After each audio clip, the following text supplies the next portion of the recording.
being sucked into it, like a burrito roll myself. Yeah, that's me for sure. Like you can't go get it this Bitch, you want to take it this time, right? You got to pull hard. Yeah.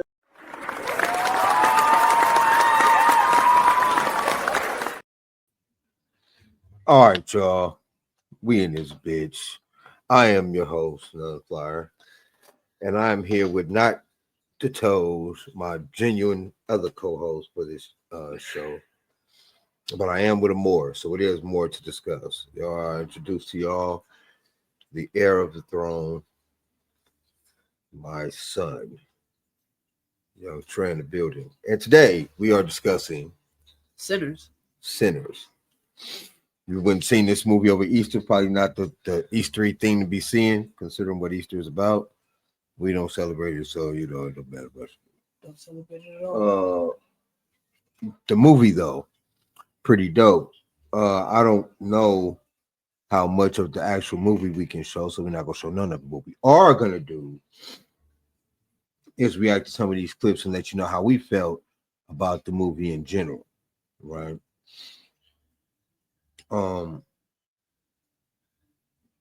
Some of these shorts. Boom. Sinners is the first film in 2025 to make me cry, y'all. I saw the movie Sinners in IMAX 70mm because I'm a fancy lad. This film is an original idea from writer and director Ryan Coogler, and I could feel the passion in this project the entire time watching it. The cinematography, oh my gosh, this movie is so beautiful. The sets, the lighting, the costumes, the locations, all of it. Hurting. There's a lot of emotions going on here. Some heart, some drama, some comedies. There's a mix of a lot of things in this. And the vibes are strong. It's not just about the horror, but the horror is there. Now, you're not going to get too many scares out the gate. It definitely takes its time to build things up. But once this movie ramps up to that horror, ramps up to that action, it goes hard. Super good, supernatural scares in this, as well as some natural ones. I mean, check the time period. You know what's up. Michael B. Jordan is so good in this. And I think it's pretty well known at this point that he has a dual role in this film. And the way that they would interact with each other, I was like, does Michael B. Jordan have a cloning machine? I know some people would like that. The standout in this movie, of course, is Miles Caton. I think this is his feature film debut, but he is awesome in this, both in his acting and his music. Definitely the soul of this film. And he is the center of one of the most amazing, creative film and musical sequences I have seen in a period piece movie like this in quite some time. Shout out, of course, to Delroy Lindo. He reminded me so much of Old Black Men from the South. I was like, is that my uncle? Haley Steinfeld brings it. This is probably one of my favorite performances that she has. And Wumi Masaku from Loki, oh my God, she is so good. And also, both of these ladies have really good chemistry with their individual Michael B. Jordans. God, the thirst is real. Respectful though, respectful thirst. And don't think I didn't notice you Bay Real. And I gotta give props to Omar Vincent Miller. Yeah, that's real in a though. movie like this, I will connect it to Ninja Turtles. That man was Raphael in Rise of TMNT, and he's also great in this movie. Funny as well. This is definitely one of those movies I can see sparking a lot of discussion. If you want to watch this movie on a pure surface level, it's very entertaining that way. But if you're all right, so I gotta say this about hold on, I'll show you what I'm talking about this man, Big guy Rose. So I think the first I seen him in other shit, but the first time I really paid attention to him was in Ballers on HBO. It was a movie about, I mean, HBO series about football, and this nigga was a lineman. And I always thought that he was kind of dope in terms of his acting. Like, I thought he did well. I think he did damn good in this movie too. I like this cat as an actor. Like, I think he's, low-key typecasted as the big softy or the big friendly, but he's been pretty dope in everything I've seen him in so far. You know what I'm saying? But yeah, the movie. So it is a rated R movie. And yes, we did go with both kids. I don't think my daughter paid much attention to it much. She probably did, but outside of the sexual shit, it was a pretty dope movie for kids. Like, not for kids, but it wasn't that bad. It was a vampire movie like Buffy the Vampire or some shit like that. But as a kid, what did you think of the movie? Well, I thought about the, like, I thought it was cool. Vampire stuff, 10. Like, I liked it from my perspective. And the thing that does consider me is how. But why are you looking over there though? Camera's here. I mean, like, see that's what we're looking at. We in here. I get mad. I get nervous. I like. You nervous for it? It ain't like nobody can see you. Okay.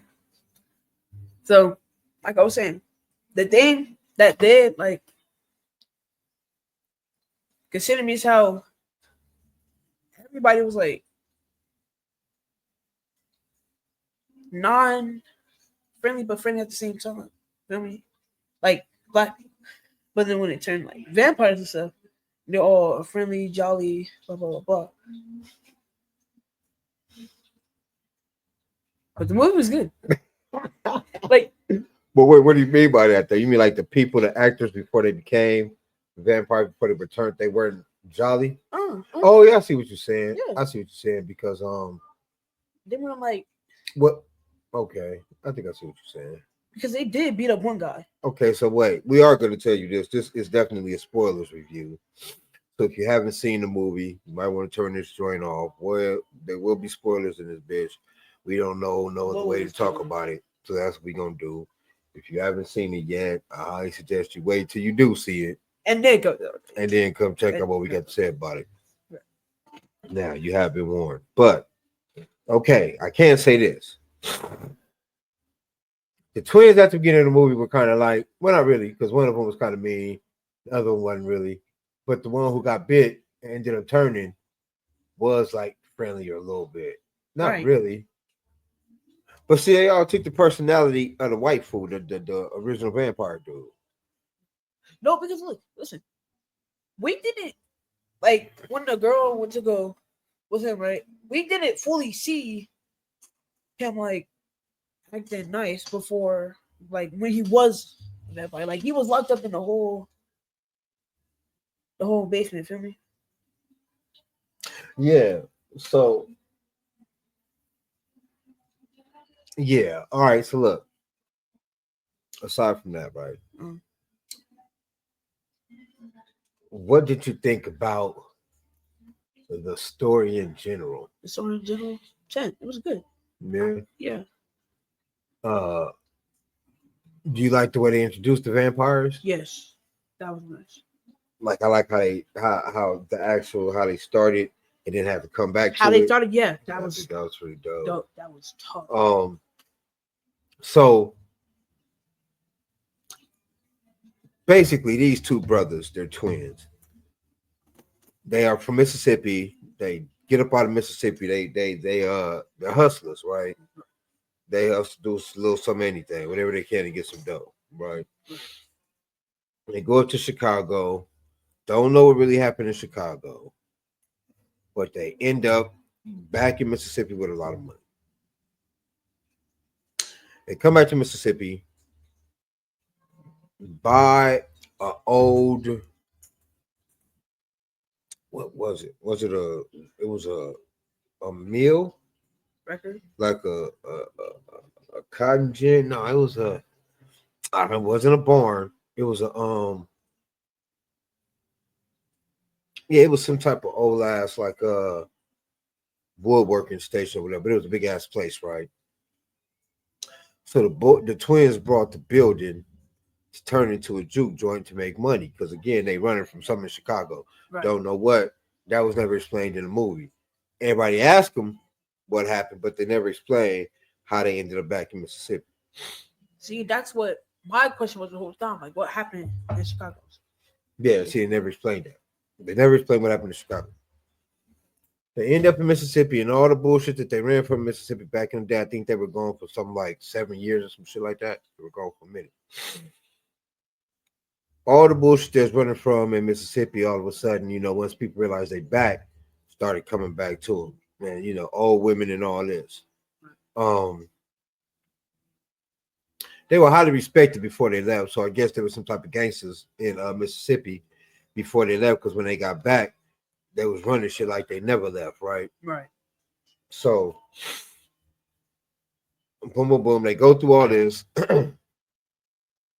They go pick up their little cousin from there because they came back to Mississippi. So they go pick up their little cousin down the way so he can play in a juke joint with him. They actually originally picked him up to help him open up the joint because he plays guitar. Right? So blues guitar. Back then was the blues. I also think that was dope side quest that the time period, the way it was shot, like my man on the short was saying, it's a good looking film. It was definitely beautifully shot. Like, I don't want to say it made the times look appealing, but it wasn't like how you see old movies back in the day, and you'd be like bored or whatever, or this movie looks dry or whatever.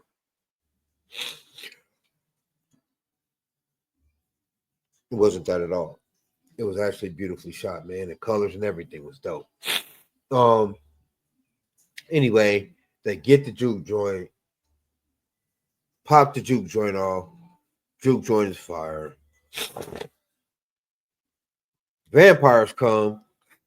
Don't know where the hell they came from. Not exactly sure where they came from. All I know is they were there. Yeah, they were there. Well, no, because I think they're like somewhere close, but they heard the guitar. yeah, no, that's not what I'm saying. Because we knew that they were there. We don't mean it's where they came from originally. Like it was one vampire. Oh, from that one house, where that one vampire Because killed the two people that was with him was the two that was with him when he got to the juke joint. He didn't get everybody else until he didn't get everybody else until they ran out the joint. Yeah, and then they got to work. And then they turned everybody after that. Right. So don't know where the vampires originated from, but we do know where the first trio started at. And you'll find that out at the beginning of the whole thing. They was being chased down by some natives. And the natives told their asses, like, he's not what you think. Better let his ass out of there. And he was begging for help, like he wasn't running. He fell out the sky. Yeah. He fell straightly out the sky. On fire, nigga. Yeah, he was. So you know. He was like smoking. Yeah, so you gotta know this, like. He was only smoking because it was daylight. Right. He was a vampire. Well, it was dusk. It was about to be daylight. I mean, it was about to be dark time. And the sun was going down, so he needed somewhere to hide. So he ran to this house and got this racist ass clan couple. Okay, so this movie was placed. We got to back it up. This movie was placed in Jim Crow. Smack dab in the middle of Jim Crow. I don't think niggas was free about maybe 10 years, if that.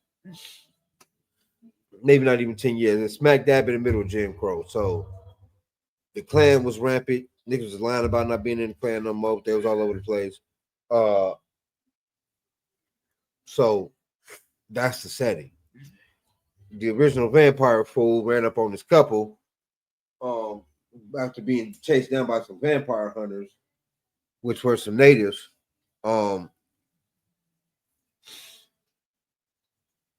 Yeah, he chased him down. I mean, they chased him to this house. He gets people let him in.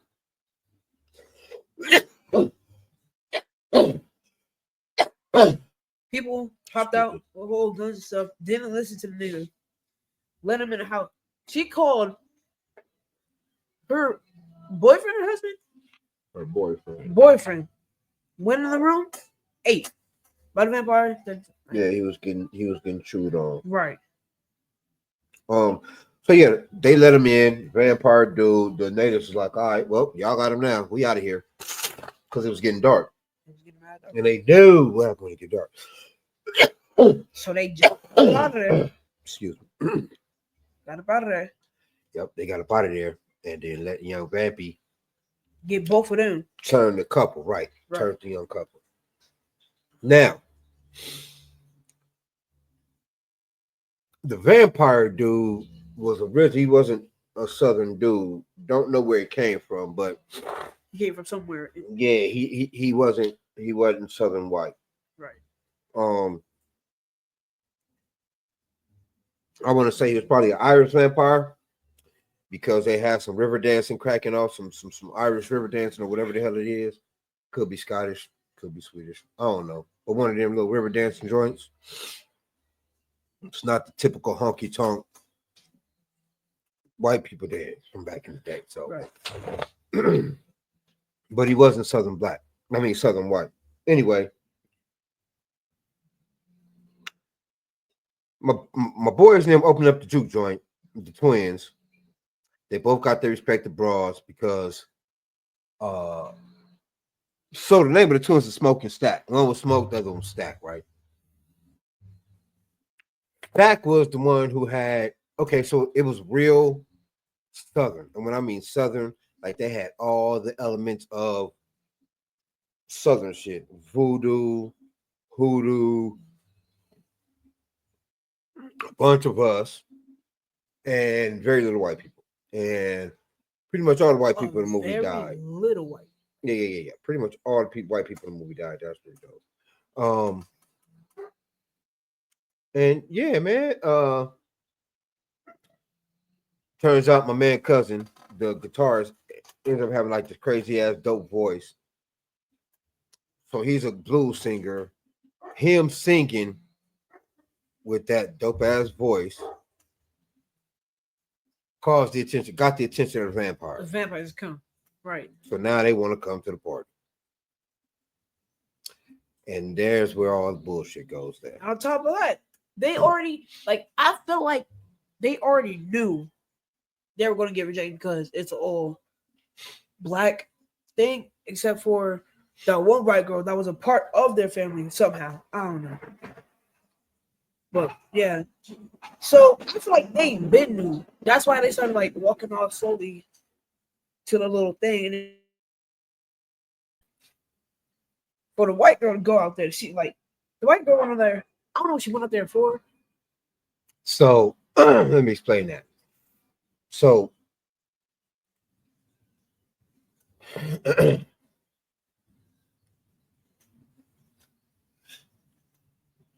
they was trying to get her to find out what they wanted From in terms of if they can get them to go into town and get more supplies. They sent the white girl out there to talk to them and see if they wanted to get down with the supplies and they can come and fuck with us or whatever. But then they got to acting weird like vampires do. So she backed up off of them and went back in the house. But she was out there trying to work a deal with him to go get more drinks and shit. You know, she did not directly go back into the house. Feel me? The original vampire got up, flew to her. There, that's how not Smoke. Oh yeah. That's how Stack got turned. Mm-hmm. Yeah, but yeah, that was crazy. I forgot about that part. Yeah, because they didn't just let her go back. They turned her ass. And she was acting the same thing how the vampires were. So that's how they figured out that Big Man was a vampire, because they were acting the same way how white girls acting and the other vampires were acting. Well, I think it was more along the lines of motherfuckers kept disappearing and coming back. You know what I'm saying? Because remember, the Asian dude, he did come back acting hella nice. When the Asian dude left and he came back, he was different. Yeah. Big dude left, he came, but when everybody came back, they was different. They were acting like the vampire, but when you become, so they stuck to all the general vampire tropes, like you got to be invited in order to cross a motherfucking threshold. You got to be invited in.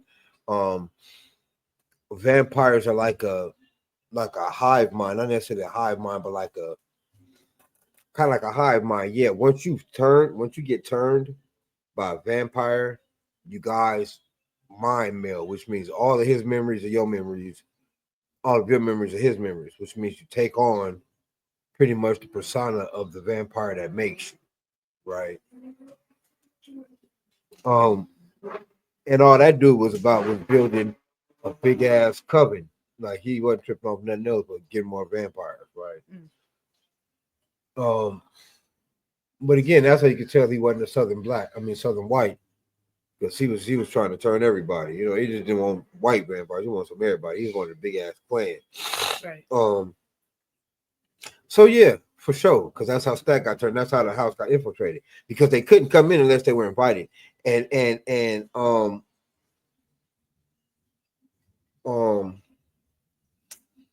little Asian woman invited her in. She was tripping out.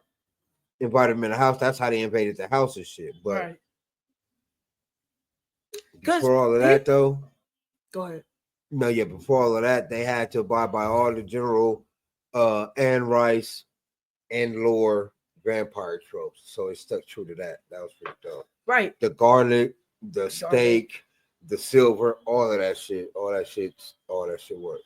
And the only reason why Asian girl let the vampires in, because they were talking about one specific person that I think passed away, or like a song of one of her daughter. That's what they were gonna get, her daughter, for not letting stuff, like having a weird feeling about it. Yeah, they threatened it. They threatened to go take their daughter. But her husband was out there too. He got turned. Yeah, I don't think she should have did that. I think they should have just waited out till dawn, because they'd all burnt up like they eventually ended up doing anyway.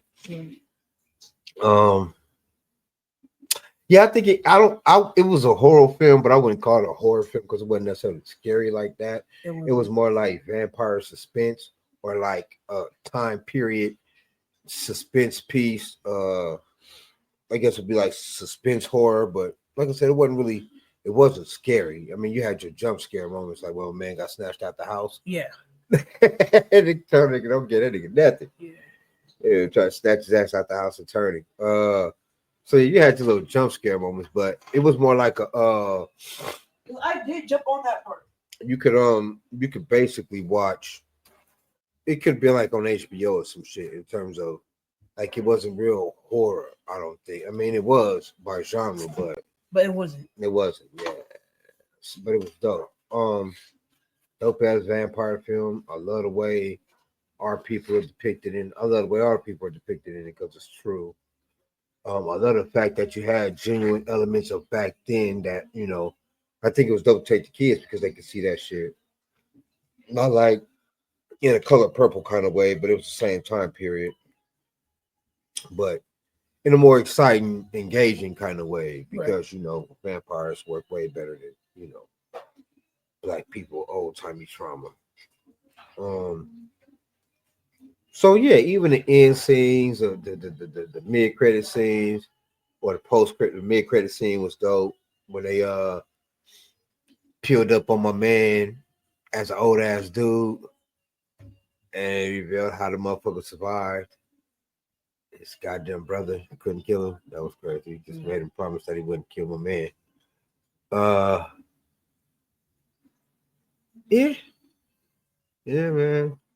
A lot of elements. I love the fact that they use a lot of down south, like I said, real, true elements when our people were just coming out of the fog and not having our own God, or just getting the remnants of religions that were truly ours, that came with us, you know, that came with our people when we were slaves. So I'd say mid credit scene. I feel like the vampires with I forgot his name.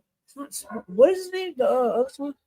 Stack, right? How Stack and his girl, the white girl, I think they created like a little bond with Preacher Boy. So yeah, because they're family, but that wasn't the point. The point was, and I don't know if you heard it because probably wasn't paying attention, but Preacher Boy, no, Stack told Preacher Boy, promised Smoke that if he let him live, he wouldn't bring no harm to him. Look, you look over him and won't bring no harm to him. So that's how Preacher Boy was able to live all them years. Right. And when they came to see him when he was an old dude, they act like their family and shit. Made him play some old shit. They reminisced and got on about their business. You know what I'm saying? Let Preacher live his life. Even told that nigga, you ain't gotta die. I'll come and turn you. You can stay this age forever. And he was like, nah, I'll pass. You know what I'm saying? I think it was dope. I think it was a dope ass movie. I gotta go see it again in IMAX. Gotta get it in IMAX because it was shot in IMAX originally, so we gotta see it. I gotta see it in IMAX. Yeah, I'm gonna go with you if you go see it in IMAX. But yeah, man, overall, as a movie in general, we don't do 1 to 10. Our ratings is 1 to 5. We do slaps. What if 5? So rating 1 through 5 slaps, what would you give it? 5. 5 slaps? Yeah. Yeah, I'd have to go 5 slaps. So I don't think it was anything wrong with it at all. Even the timing of it was cool. Like man on the short was saying. It was kind of slow at the beginning because the setup is kind of important. A lot of little tidbits and shit that you'll need to know at the end of the movie, you get kind of during the movie. I guess it's like that with all movies for the most part. But with this one, it was kind of like set up that way, I guess. It felt real. I would say that. You see what I'm saying? So, but once they did get to the action, it was action-packed, man. It was cool. It was dope. The premise was hard. The music was dope. Said the photography was dope as fuck. The South didn't look all dry and crazy like it normally do in period pieces. Like it was cool. It was real cool. Real cool movie, man. Highly recommend it. Y'all go see that joint. Whenever y'all can get a chance to see it, no rush. It'll be in theaters for a minute. But definitely guaranteed y'all see it. I hope we didn't ruin it too much for you. We're not critics, so we didn't get all that deep. Right. We're just two cats, man, that happen to enjoy a pretty cool movie and decided to hop on our platform because we got it and talk about it. And movie is fun. It's fun to watch. Pretty dope, man. Probably tighten up this format. We'll probably review more shit later on down the line in terms of movies and shit. Gotta polish this cat up with this whole internet shit, this whole podcast and shit. But right. Once we get together, it's gonna be dope. Again, man, tell the people your name. Well, What you do? my name's Montre. My name's Short. It's Trey, and I do football. I just started practice a week ago, Saturday, and that's pretty much it. I do work school, get in school, get at it. That's it. Yeah. And on my own channel where I stream, I'm gonna go back to that soon. But follow my TikTok, Trey _2 _ him. Same as Instagram, all that. And that's it. All right. I am done flyer, of course, no flyer on everything. Like, share, subscribe for sure. I got a button for that. My button. Tap my button up for y'all. Sorry. You know about this button. Like, share, subscribe, You all know that. what I'm saying? Like, subscribe, hit that bell, ring that bitch, make sure it's on constant or set for everything that we do and that we drop. We Put notice on. I try to put the notice on. I try to drop as much as possible, at least 3-4 times a week. We generally, me and my other co-host Doc Hollow, we generally do fucking reviews on Pop the Balloon, and various different other shit that we find interesting. So you'll catch me there. This particular platform, Moore2Discuss, is also me and my daughter. This cat, we talk about more conspiracy theory, spooky, weird type of shit on this platform. So be looking out for that too. We made our $300 mark, so the giveaway is on. Starting this Friday, we go shoot a live stream, so we can get this first installment out to the people who voted. To the people who subbed, man, to all our young piranhas out there that's getting it in. Join us Friday for the live shot. Yeah, man, we on the way. We're on the way to fucking 1 million now. So let's go. Started with this 300. Now we got to go get 3 million. You know what I mean? So yeah, man, like, share, subscribe, tell a friend who is a friend to be a friend, and be friendly enough to tune us in. Share it on your platforms, man. Whatever platform you may have. Let people know we on, man. Get these 2 good-looking mugs on your phone or your screen or something, and talk shit with us about this young movie, man. We got Discord, PiranhaPondStreamcast, Discord for sure. Facebook, everything. We everywhere. So, yeah, man. Hit us up. Tune in, man. Watch yourself. Until then, man. Peace. Recommend the movie, though. Recommend it. Definitely go see the movie. Now. Peace. See y'all later. Yes, sir.